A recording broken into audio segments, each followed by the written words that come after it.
nous sommes dans notre fonction d'aller et nous avons parlé dans la dernière capsule que chaque évangéliste nous mentionne l'importance de la mission.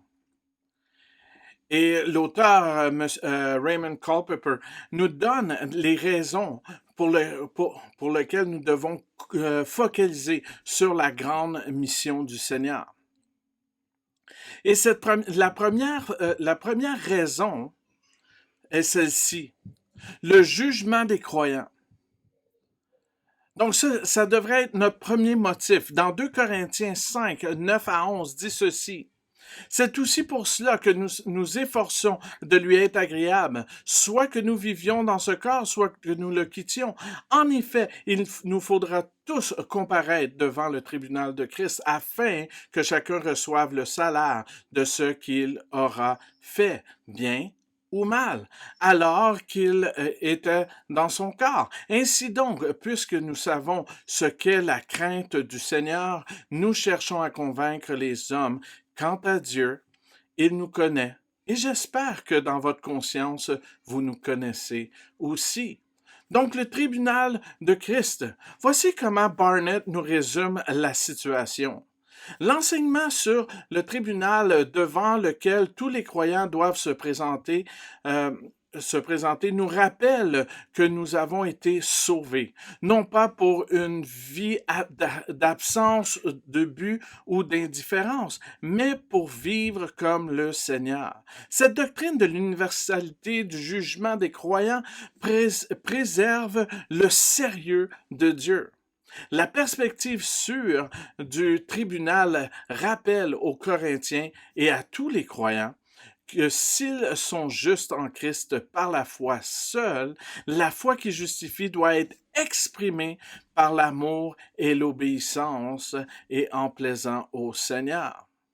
Hein? Jacques va parler de cela. Donc Jacques, lorsqu'il dit que la foi sans les œuvres, mais la foi est morte.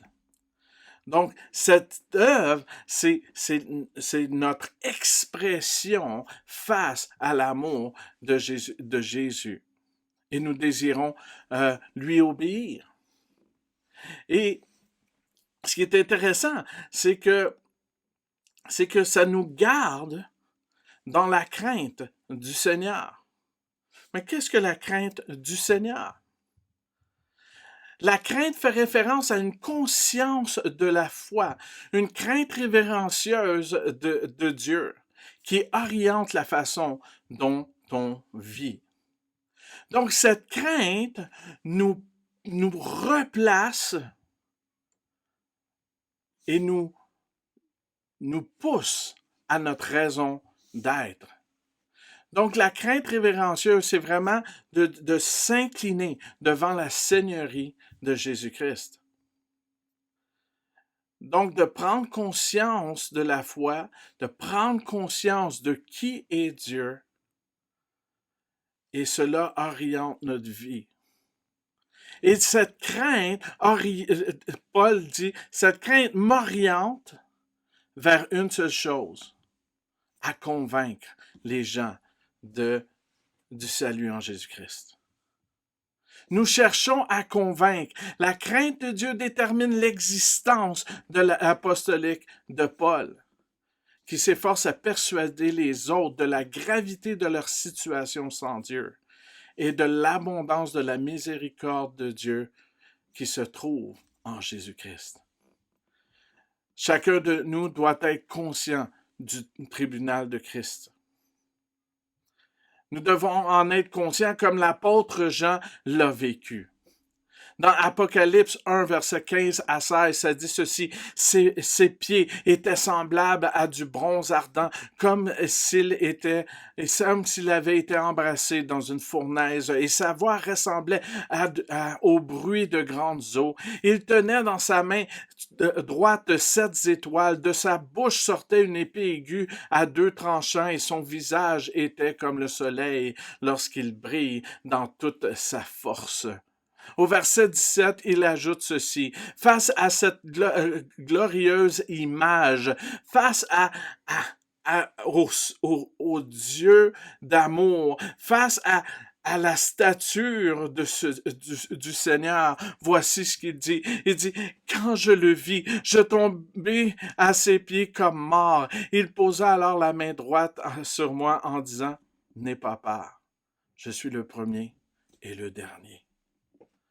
L'apôtre Jean, face à Dieu, il tombe à ses pieds comme mort. C'est la crainte révérencieuse.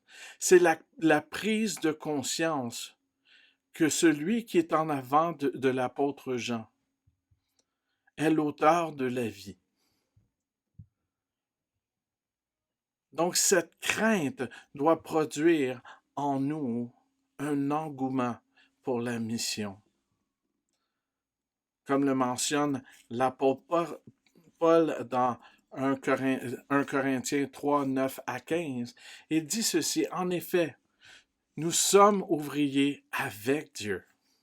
Vous êtes le champ de Dieu, la construction de Dieu. Conformément à la grâce que Dieu m'a donnée, j'ai posé le fondement comme un sage architecte et un autre construit dessus. Cependant, que chacun fasse attention à la manière dont il construit dessus.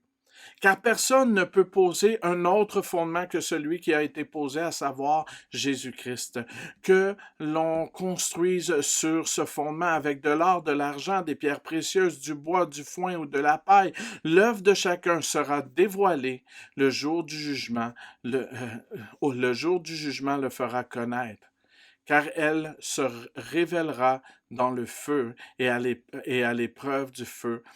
Et l'épreuve du feu indiquera ce que vaut l'œuvre de chacun. Si l'œuvre de quelqu'un si l'œuvre que quelqu'un a construite sur le fondement subsiste, il recevra une récompense. Si son œuvre brûle, il perdra sa récompense. Lui-même sera sauvé, mais comme au travers d'un feu. Donc, ce que le Seigneur, ce que l'apôtre Paul nous mentionne, c'est il faut construire. Mais qu'est-ce que nous construisons? Nous construisons l'Église. Le fondement de l'Église, c'est Jésus-Christ. C'est en lui que nous pouvons accéder à son royaume. C'est lui qui nous y invite. Il est la porte. Et alors que nous allons chercher ces pierres vivantes qui consistent l'Église, nous faisons l'œuvre du Seigneur. Et nous sommes invités à la mission. Et le tribunal de Jésus, lorsque nous allons nous retrouver, comme Jean s'est retrouvé devant ce Jésus glorifié,